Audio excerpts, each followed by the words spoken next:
So pekutanga it was just Tino Machakaire. As a matter of fact, akatanga msindo ndi Temba Mliswa. So remember pakabuda wiki neochivayo pakabuda nyaya yekusungiswa kwasonja namai vake nawiki neochivayo. A lot of politicians condemned that, some directly, some indirectly.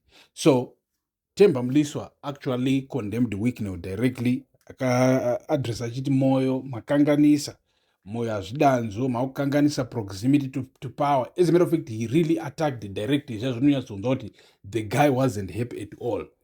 And Tinoma Chakere ndobva abuda wachikondema achiti you cannot, treat your children's mother like that and stuff, what, but he wasn't really direct.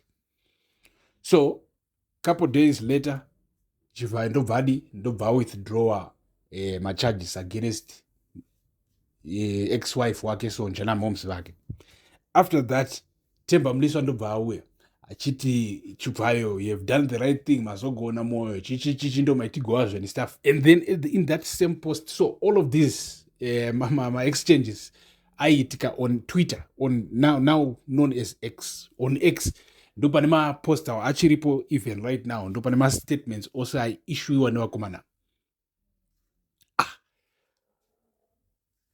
Temba ndobva atanga kuataka Tino kuti ye kana uri muposition of power haufaniri kuvhunduka, haufaniri kurova uchifuridzira, haufaniri kutaura nechibhende. Munenge muri maminista emayouth, zvinozobatsira chichi kana muchivhunduka to just address some simple thing happening in the society like this one yachibwikinochivhaya, munorova makavanda etc. Nditemba ari kuataka Tino Machakaire, minister weyouth. Tino ndobva apindura right on X akati aiwa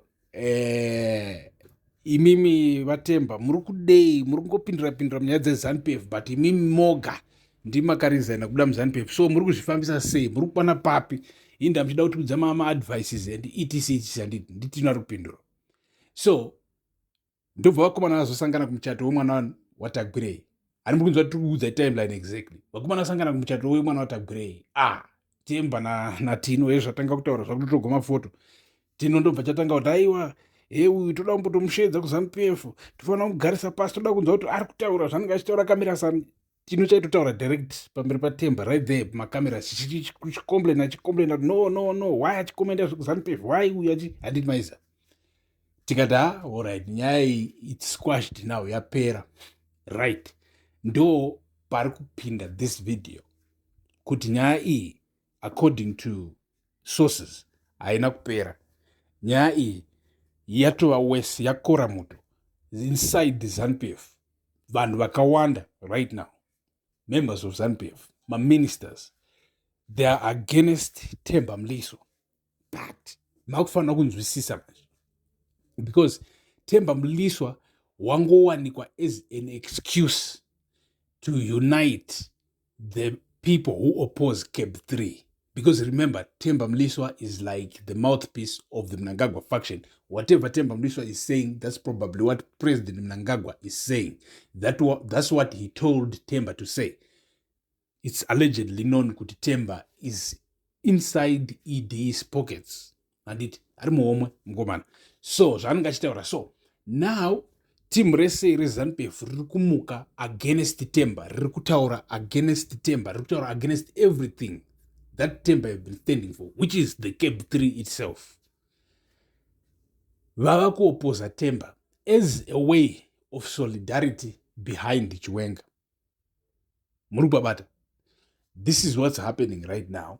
Temba Mliswa is under fire within ZANU-PF circles. And the real reason he's under fire is because these ministers who are putting Temba under fire are actually just trying to put Mnangagwa under fire because of his CAB 3. Because remember, ZANU-PF is not that democratic. You don't just say what you want without consequences. Stay tuned. Peace.